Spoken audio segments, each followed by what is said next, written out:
Hi, my name is Caroline Starr, and I'm going to interview Devin Evans about the 70s. What high school did you attend, and what year did you graduate? I actually attended Arvada West Senior High School in Arvada, which we all know is nearby in the state of Colorado, and I graduated in 1979. What 3 or 4 words come to your mind when you think of being a teenager in high school during the 70s? Well, it's probably not terribly complimentary, but it's a phrase that was coined back in the 1970s, and it certainly sums up high school for many of us, which would be sex, drugs, and rock and roll. So, who were your idols during the 70s and why?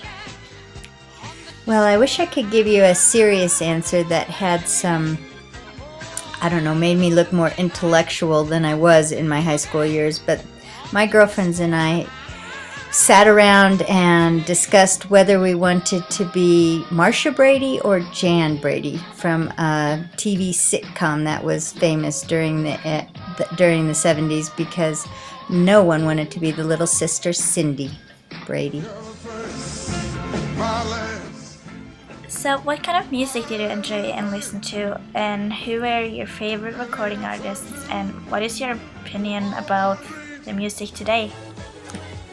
We listened to a lot of music in high school. It was a really big part of our life. And we liked the bands that toured regularly, like Fleetwood Mac, the Doobie Brothers, Rolling Stones. Oh, there's so many of them too. Jethro Tull, Blue Oyster Cult. And we went to a lot of concerts because they were really inexpensive back then.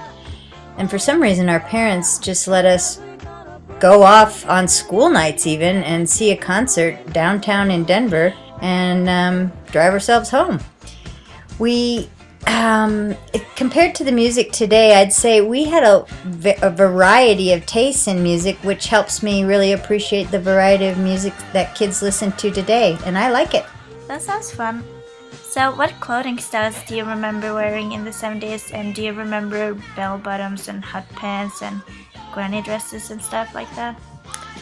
Yeah, I certainly do. I remember granny or maxi dresses being more in style when I was a little bit younger than high school. But by the time we got to high school, we were wearing hip hugger pants called red snaps. So, what major differences do you see between teenagers of today and teenagers of the 70s? Well, I think that the electronic equipment, phones and iPads and other communication options like social media and Facebook and whatnot. So, what were your favorite television shows during the 70s and yeah? Well, there were a lot of half-an-hour shows I think became in vogue during the 70s. So we had all the shows like Taxi, Welcome Back Kotter, The Mod Squad, MASH, All in the Family, and I even mentioned the Brady Bunch earlier. But one that was really special to me was the Mary Tyler Moore Show, because this was a character who was a single woman with a professional career, living in a city on her own, and making a success of herself. And when I was at home on Saturday nights watching it, I always aspired to having that sort of outcome for myself after college, and it motivated me to do things on my own. What dances do you remember from the 70s? Well, we danced a lot. And anything Michael Jackson and his brothers did was okay in the dancing arena. And then, of course, you had kind of the quirky antics of Mick Jagger. So really anything went. And we had a lot of gyrating going on, but not near as much grinding as I think goes on today with kids in high school. So, do you remember any of the fads of the 70s, and were you involved in any of them?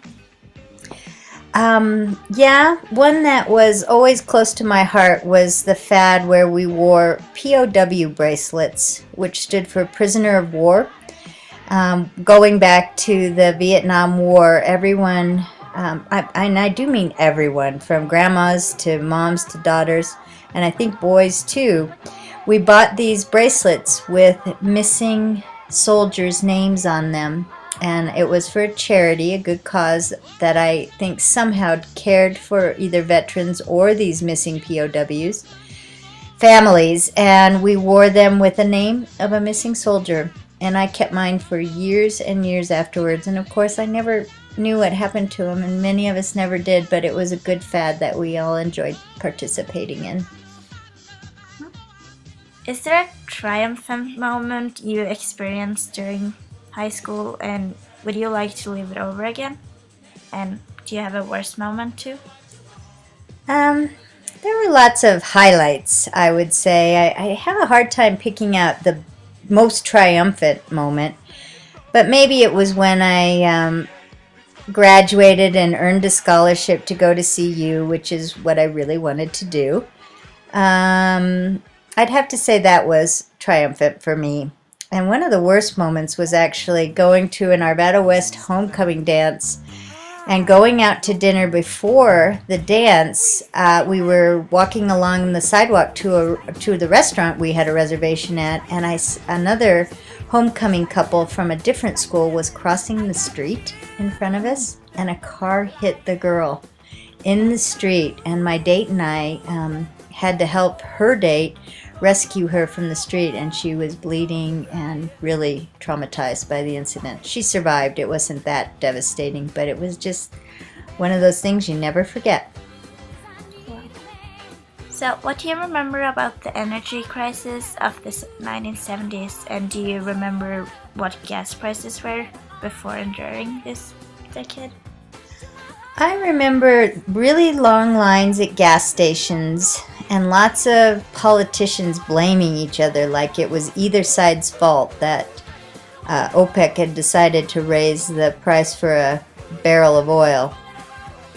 It's a little vague to me because I guess I wasn't really paying for my own gas back then, but $1 a gallon kind of rings a bell.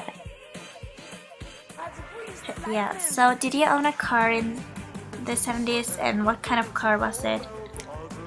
I didn't own my own car, but I was fortunate enough to have my mom's old car, which happened to be a green Mustang. So, what do you remember about some of the personalities of the 1970s? Well, there were a lot of athletes who achieved fame, like Billie Jean King in the tennis realm, and Hank Aaron in the baseball realm. So sports was always a big part of at least American culture.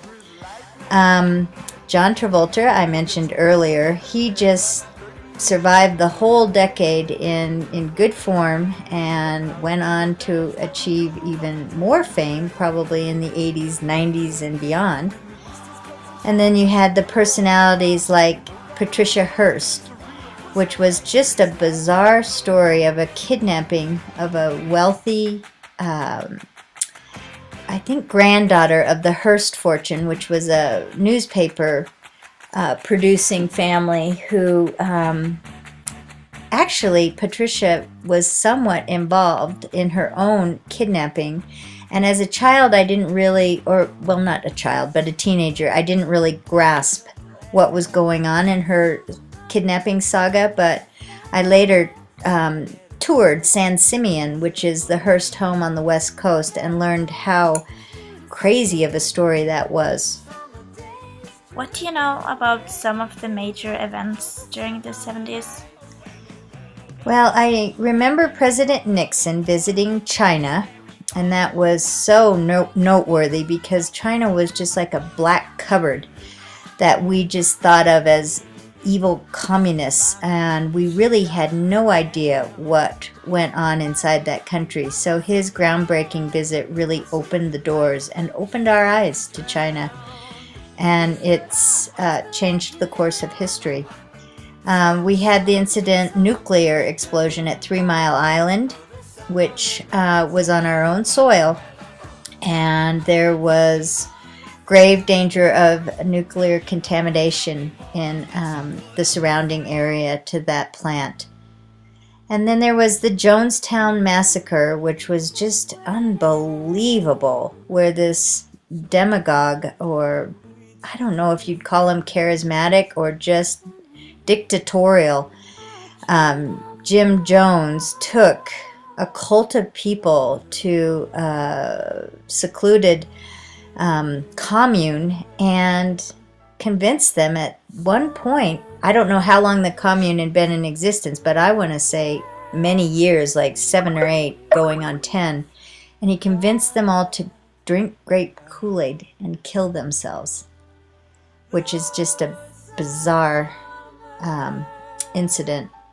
There was the Iranian hostage situation, which went on for a really, really long time. So thank you, Devin, for your answers, and I feel I really know a lot more about the 70s now. They were swinging fun. That's good. Thank you. Thank you.